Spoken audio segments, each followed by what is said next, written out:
Hi hello every one. இந்த வீடியோவில் நம்ம எனர்ஜி கன்சர்வேஷன் ஆடிட்டில் பார்த்தோம்னா யூனிட் 4ல் ஒரு 10 3 மார்க் கொஸ்டின்ஸ் தான் பார்க்க போகிறோம்.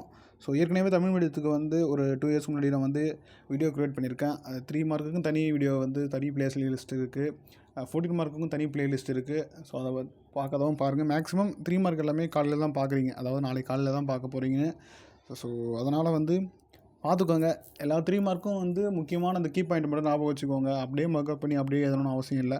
இங்கிலீஷ் மீடியம் ஸ்டூடெண்ட்ஸுக்கு வந்து நீங்கள் வந்து ஜஸ்ட்டு இதை வந்து காதில் வாங்கிட்டு உங்கள் ஓனாக நீங்கள் ட்ரான்ஸ்லேட் பண்ணி எழுதலாம். ஏன்னா அது டெரிவேட்டிவ் பேப்பர் கிடையாது, ஒரு தேரி பேப்பர் தான். அதனால் கண்டிப்பாக உங்களுக்கு மார்க் கொடுப்பாங்க. ஸோ முக்கியமான கொஸ்டின் எதுவும் சொல்கிறேன், அதை மட்டும் கொஞ்சம் ஸ்ட்ரெஸ் பண்ணி படிச்சுக்கோங்க. ஃபஸ்ட்டு கொஸ்டின் பார்த்தோம்னா define energy audit. So energy ஆடிட்னு என்னென்னு கேட்குறாங்க. டெஃபினேஷன் இது கண்டிப்பாக வந்து இது என்ன இருக்கோ அப்படி தான் எழுதி ஆகணும். ஸோ எனர்ஜி ஆடிட் என்பது எனர்ஜி பயன்பாட்டை சரிபார்த்து கண்காணித்து மற்றும் ஆராய்ந்து எனர்ஜி எஃபிஷியன்சியை மேம்படுத்துவதற்காக பரிந்துரைக்கும் ஒரு ரிப்போர்ட் ஆகும். ஸோ 3 விஷயம் பண்ணுறாங்கப்பா. ஃபஸ்ட்டு என்ன பண்ணுறாங்க, சரி பார்க்குறாங்க. ரெண்டாவது கண்காணிக்கிறாங்க. மூணாவது ஆராய்ச்சி செய்கிறாங்க. ஃபஸ்ட்டு மானிட்டைசேஷன் பண்ணுறாங்க. ரெண்டாவது வந்து அது கண்காணிக்கிறாங்கன்றாங்க. அதுக்கப்புறம் பார்த்தோம்னா அது செக் பண்ணுறாங்க. அப்புறம் அதில் ரிசர்ச் பண்ணிட்டு ஒரு ரிப்போர்ட்டை கொடுக்குறாங்க. இதுதான் வந்து எனர்ஜி ஆடிட்னு சொல்கிறாங்க. அடுத்து பார்த்தோம்னா செகண்ட் பாயிண்ட், இதுலேயே இந்த ரிப்போர்ட்டில் எனர்ஜி கன்சப்ஷனை குறைப்பதற்கான செயல் திட்டம், அப்புறம் பார்த்தோம்னா மற்றும் திட்டத்தில் செயல்படுத்தும் காஸ்ட்டின் மதிப்பை போன்றவற்றை அடங்குமா. ஸோ அதோட எவ்வளோ காஸ்ட்டு வந்து இதுக்கு செலவாகும், நம்ம என்ன பண்ண போகிறோம்னு சொல்லிட்டு அந்த ஆடிட் அப்படின்ற ஒரு ஃபார்மில் கொடுத்துருவாங்க அப்படின்றாங்க. ரெண்டாவது பார்த்தோம்னா டிஃபைன் எனர்ஜி மேனேஜ்மெண்ட்டு. ஸோ இந்த கொஸ்டின் ரொம்ப முக்கியமான கொஸ்டின். மேனேஜ்மெண்ட்டை நம்ம தெரிஞ்சுக்கணும். ஸோ எனர்ஜி மேனேஜ்மெண்ட் என்பது எனர்ஜியை சரியான முறையில் பயன்படுத்தி லாபத்தை அதிகரிக்க செய்து மார்க்கெட்டில் ஒரு நல்ல வரவேற்பை ஏற்படுத்துவதாகும். அதில் என்ன பண்ணுறாங்க, ஃபஸ்ட்டு ஒரு எனர்ஜி மேனேஜ்மெண்ட்டுன்னா என்னென்னு கேட்டிங்கன்னா, லாபம் அதில் நல்லா கிடைக்கணும், அதே போல் மார்க்கெட்டில் வந்து நம்ம நல்ல ஒரு இன்ஃப்ளூயன்ஸை ஏற்படுத்தணும் அப்படின்றாங்க. ஸோ இது செகண்ட் கொஸ்டின். அடுத்தது third question, state the objective of energy management. So இந்த எனர்ஜி மேனேஜ்மெண்ட் படித்தோம்ல, அதோட அப்ஜெக்டிவ்ஸ் கேட்குறாங்க. நிறுவனத்தில் எல்லா இடத்துலையும் சரியான முறையில் எனர்ஜியை பயன்படுத்த வேண்டும். அடுத்து பார்த்தோம்னா ஸோ ஒரு இண்டஸ்ட்ரீஸோ இல்லை எல்லா இடத்துலையுமே வந்து எனர்ஜி வேஸ்ட் பண்ணக்கூடாதுன்னு சொல்ல வராங்க. வேறு இல்லை, உற்பத்தியின் தரம் பாதிக்காமல் எனர்ஜி காஸ்ட் மற்றும் வேஸ்ட் ஆகும் எனர்ஜியை குறைக்க வேண்டும். ஸோ ப்ரொடக்ஷனை இன்க்ரீஸ் பண்ணணும். ஆஸ் வெல் அஸ் அதே சமயத்தில் வந்து நம்மளுக்கு வந்து எனர்ஜியும் வந்து லாஸ் ஆகக்கூடாது, நம்மளுக்கு காஸ்ட்டும் வந்து கம்மியாக பண்ணணுன்றது தான் வந்து இந்த எனர்ஜி மேனேஜ்மெண்ட்டோட வேலை. அடுத்தது இதால் வந்து நம்மளுக்கு சுற்றுப்புற சூழ்நிலை பாதிப்பு ஏற்படுறது வந்து குறையுது. ஸோ என்விரான்மெண்டல் கிளீனாக இருக்கும் அப்படின்னு சொல்கிறாங்க. அடுத்து fourth question, state the need of energy audit. So என்னென்ன தேவைகள், எனர்ஜி ஆடிட்டோட தேவைகள் என்னென்னு கேட்குறாங்க. ஸோ இது மூலிமா தொழிற்சாலைகளில் வெவ்வேறு வழிகளில் எனர்ஜி பயன்படுத்துவது மற்றும் ஃபியூயல்கள் பயன்படுத்துவதை எனர்ஜி ஆடிட் மூலம் தெரிந்து கொள்ளலாம். ஸோ ஒரு கம்பெனியில் எந்தெந்த இடத்துல எவ்வளோ பவரை யூஸ் பண்ணுறாங்க, அதுக்கு டீசல் யூஸ் பண்ணுறாங்களா, இல்லை கரண்ட் யூஸ் பண்ணுறாங்களா, ஜென்ரேட்டர் யூஸ் பண்ணுறாங்களா, இது எல்லாத்தையுமே தெரிஞ்சுக்கலாம் அப்படின்றாங்க. ரெண்டாவது பாயிண்ட்டு, எந்தெந்த ஏரியாக்களில் அதிகமான எனர்ஜி வேஸ்ட் ஆகிறது மற்றும் எனர்ஜி வேஸ்ட்டை குறைக்க உள்ள வாய்ப்புகள் போன்றவற்றை எனர்ஜி ஆடிட் மூலம் தெரிந்து கொள்ளலாம். ஸோ எங்கெல்லாம் எனர்ஜி லாஸ் ஆகுது அதை நம்ம எப்படி ரெக்டிஃபை பண்ணலாம், இதுதான் செகண்ட் பாயிண்ட்டு.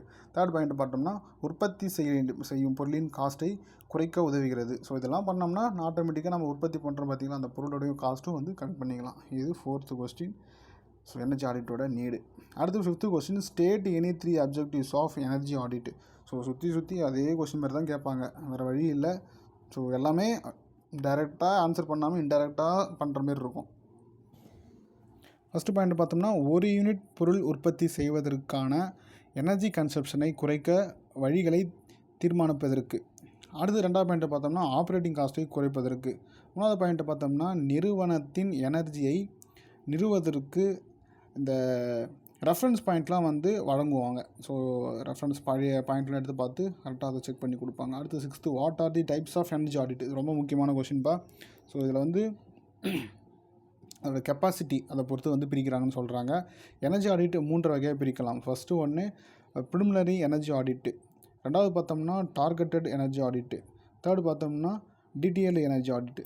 ஸோ இதை பார்த்துக்கோங்க, முக்கியமான கொஸ்டின். அடுத்தது சான்கி தான். ஸோ சான்கினா நம்மளுக்கு என்ன தெரியும், அயர்லாந்து நாட்டை சேர்ந்த கேப்டன் மேத்யூ சான்கி என்பவர் அவர் ஃபஸ்ட்டு என்ன பண்ணுறாங்க, ஒரு எனர்ஜி எஃபிஷியன்சி ஒரு ஸ்டீம் இன்ஜினோட எனர்ஜி எஃபிஷியன்சி தெரிஞ்சுக்கிறதுக்காக ஒரு எனர்ஜி ஃப்ளோ டயக்ராமும் வரைகிறாரு, ஒரு ஃப்ளோ சார்ட்டை வரைகிறாரு. அதுதான் வந்து எனர்ஜி ஃப்ளோ டயக்ராம்னு சொன்னாங்க. பின்னாடி அவரோட பேரையை வச்சு இதுக்கு சான்கி டயக்ராம் சொல்லிட்டு பேரை வச்சுட்டாங்க. அடுத்தது, what are the instrument used in measuring the light and pressure and temperature. So இதில் என்ன சொல்லியிருக்காங்க பார்த்தோம்னா, லைட்டை வந்து எந்த அளவுகளை வச்சு அளப்பீங்க, அதே போல் பார்த்தோம்னா ப்ரெஷரை எந்த அளவுகளை வச்சு, எந்த எக்யூப்மெண்ட்டை எந்த இன்ஸ்ட்ருமெண்ட்டை வச்சு அளப்பீங்க அப்படின்னு கேட்குறாங்க.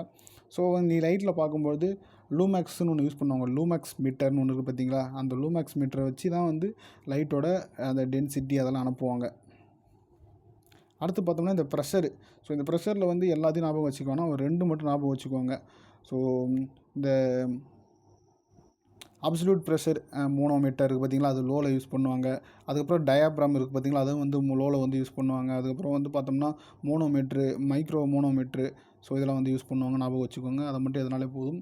அடுத்தது 9th கொஸ்டின் பார்த்தோம்னா, what are the instrument used for the velocity and flow rate measurement. So வெலாசிட்டினா திசைவேகம், ஸோ அதையும் அளக்கிறதுக்கும் ஃப்ளோ ரேட்னா ஒரு பாதையில் போகுதுங்க பார்த்தீங்களா, அதை வந்து எவ்வளோ போகுது அப்படின்ற மாதிரி அளக்கிறதுக்கும் என்னென்ன யூஸ் பண்ணுறாங்கன்னு கேட்குறாங்க. ஸோ அது ஃபஸ்ட்டு பார்த்தோம்னா பைலோட்டோ டியூப் அண்டு மோனோமீட்ரு. ஸோ இன்ஸ்ட்ருமெண்ட் குழாய்கள் வழியாக செல்லும் ஏரின் வெலாசிட்டியை அளவிட இந்த பைலோட்டோ டியூப் வந்து பயன்படுத்துகிறாங்க. ஸோ ஏர் ஃப்ளோ கால்குலேஷன்களில் இந்த இன்க்ளைன்டு மோனோமீட்டர் வந்து பயன்படுத்துகிறாங்க. ஸோ எதுனா ஒன்று மட்டும் ஞாபகம் வச்சுக்கோங்க, இந்த பைலோட்டோமீட்டர் வந்து யூஸ் பண்ணுறாங்க. எதை அளக்கிறதுக்கு யூஸ் பண்ணுறாங்கன்னு பார்த்தோம்னா, குழாயின் வழியாக செல்லும் ஏரை, குழாயின் வழியாக இப்போ வந்து ஒரு பைப்பில் வந்து காற்று போகுதுன்னு வச்சுங்களேன், எவ்வளோ போகுதுன்னு செக் பண்ணுறதுக்கு என்ன மீட்டர் யூஸ் பண்ணுறாங்கன்னு கேட்குறாங்க. அதுதான் அந்த பைலோட்டோமீட்டர்னு சொல்லுவாங்க. அடுத்து பார்த்தோம்னா flow rate measuring instrument. So water flow meter. இதில் பார்த்தோம்னா என்ன யூஸ் பண்ணுறாங்க அப்படின்னு சொல்லிட்டு கேட்குறாங்க. இது ஒரு நான் கான்டாக்டிவ் ஃப்ளோ மெஷர்மெண்ட் டிவைஸ் ஆகும். ஸோ தொடாமலே அதை வச்சு எப்படி அளக்குறாங்கன்னு பார்த்தோம்னா, இதில் அல்ட்ராசோனிக் பிரின்சிபல் பயன்படுத்தப்படுகிறது. அது தொடாமலே என்ன பண்ணுறாங்க, இவ்வகை மீட்டரை டிரான்சிஸ்ட் டைம் மற்றும் டோப்ளர் அல்ட்ராசோனிக் மீட்டர் என்று 2 வகையாக பிரிக்கலாம். ஸோ ஞாபகம் வச்சுக்கோங்க, இந்த டோப்ளர் அல்ட்ராசோனிக் மீட்டரும் அப்புறம் டிரான்சிஸ்ட் டைம், இதை ஞாபகம் வச்சுக்கோங்க. ஸோ அடுத்து பார்த்தோம்னா 10. ஸோ ஜென்ரலாக வந்து பவரை மெஷர் பண்ணுறதுக்கு என்னென்ன இன்ஸ்ட்ருமெண்ட் யூஸ் பண்ணுறாங்கன்னு கேட்குறாங்க. ஸோ அம்மீட்டரை வச்சு நம்ம என்ன பண்ணலாம், ஒரு சர்க்யூட்டில் போகிற கரண்ட்டை வந்து அளக்கிறதுக்காக தான் யூஸ் பண்ணுவாங்க. அது ஏசி கரண்ட்டாகவும் இருக்கலாம், டிசி கரண்ட்டாகவும் இருக்கலாம். அதாவது மின்னழுத்தம் அப்படின்னு சொல்லுவாங்க, மின்னோட்டம்னு சொல்லுவாங்க. அடுத்தது வோல்டேஜ் தான் வந்து மின்னோட்டம்னு சொல்லுவாங்க. ஸோ அது வந்து ஏசியில் ஏசி அம்மீட்டர் இருக்குது, டிசி அம்மீட்டரும் இருக்குது, ஏசி வோல்ட்மீட்டர் இருக்குது, டிசி வோல்ட்மீட்டர் இருக்குது. அடுத்தப்புறம் வாட் மீட்டர் பார்த்தோம்னா, வாட் மீட்டர் வச்சு என்ன பண்ணுவாங்க பார்த்தோம்னா, அதில் போகிற எலக்ட்ரிக்கல் பவரை அளவிட வாட் மீட்டரானது பயன்படுத்தப்படுகிறது. ஸோ 10 வாட்ஸ் 20 வாட்ஸ்னு சொல்லுவாங்களா அது. அதுக்கப்புறம் பார்த்தோம்னா எனர்ஜி மீட்ரு. ஸோ எனர்ஜி மீட்டரை பயன்படுத்தி லோடுக்கு சப்ளை செய்யப்படும் எலக்ட்ரிக்கல் எனர்ஜியை அளக்கிறது. நம்ம வீட்டில் இருக்குது பார்த்தீங்களா, நம்ம வீட்டில் எவ்வளோ பவர் யூஸ் பண்ணுறோன்னு சொல்லிட்டு அதை செக் பண்ணுறதே இந்த எனர்ஜி மீட்ரு தான். அடுத்து பார்த்தோம்னா power factor meter. So power factor meter என்பது வந்து என்ன பண்ணணும்னு சொல்லிட்டு பார்த்தோம்னா, அது ரியாக்டிவ் பவரில் ஒர்க் ஆகுதா, இண்டக்டிவ் பவரில் ஒர்க் ஆகுதா, ரியல் பவரில் ஒர்க் ஆகுதான்னு சொல்லிட்டு அதை செக் பண்ணுறதுக்காக தான் இந்த பவர் ஃபேக்டர் மீட்டர் யூஸ் பண்ணுவோம். ஸோ இதுக்கே 8 நிமிஷம் ஆகிடுச்சு. ஸோ ஓரளவுக்கு முக்கியமான கொஷின்ஸ்லாம் சொல்லிட்டேன். ஸோ இதில் முக்கியமான கொஷின் பார்த்தோம்னா, இந்த மீட்டர்லாம் படிச்சுக்கோங்க. இந்த பைலோட்டோ டியூப் மீட்டர் எதுக்கு யூஸ் பண்ணுறாங்க, அப்புறம் வந்து இந்த டோப்ளர் அல்ட்ராசோனிக் மீட்டர் அது வந்து எதுக்கு யூஸ் பண்ணுறாங்க, அப்புறம் ப்ரெஷரை வந்து மெஷர் பண்ணுறதுக்கு என்ன யூஸ் பண்ணுறாங்க, லைட்டை மெஷர் பண்ணுறதுக்கு என்ன யூஸ் பண்ணுறாங்கன்னு பார்த்துக்கோங்க. சான்கி உங்களுக்கு தெரியும், இது டைப்ஸ் ஆஃப் ஆடிட்டும் தெரியும். அதுக்கப்புறம் பார்த்தோம்னா இந்த அப்ஜெக்டிவ்ஸ்லாம் ஓரளவுக்கு எழுதுவீங்க. ஸோ இந்த டிஃபைன் எனர்ஜி ஆடிட்டும் டிஃபைன் எனர்ஜி மேனேஜ்மெண்ட்டும் அது கொஞ்சம் பார்த்துக்கோங்க. மற்றபடி கொஸ்டின்ஸ் எதுவும் விட்டு வராதிங்க, தெரியுதோ தெரியல எழுதுங்க. மினிமம் ஒரு 3 மார்க்குக்கு ஒரு 1 மார்க்காச்சும் கொடுப்பாங்க. ஸோ வந்து அப்படியே மேனேஜ் பண்ணிவிடுங்க. நல்லா மார்க் வந்து ஸ்கோர் பண்ணுற சப்ஜெக்ட் இதெல்லாம். இதை வந்து சும்மா வந்து விட்டு வந்துடாதீங்க. தெரியலனா கூட ஓரளவுக்கு எல்லா கொஸ்டினும் தெரிஞ்ச மாதிரி தான் கேட்பாங்க. ஏன்னா D1 கொஞ்சம் கஷ்டமாக கேட்டாங்க, அடுத்த 2 பேப்பரும் ஈஸியாக கேட்பாங்கன்னு சொல்லிட்டு ஒரு நம்பிக்கை இருக்குது. சரி பார்ப்போம் அடுத்த 5th மினிட்ல.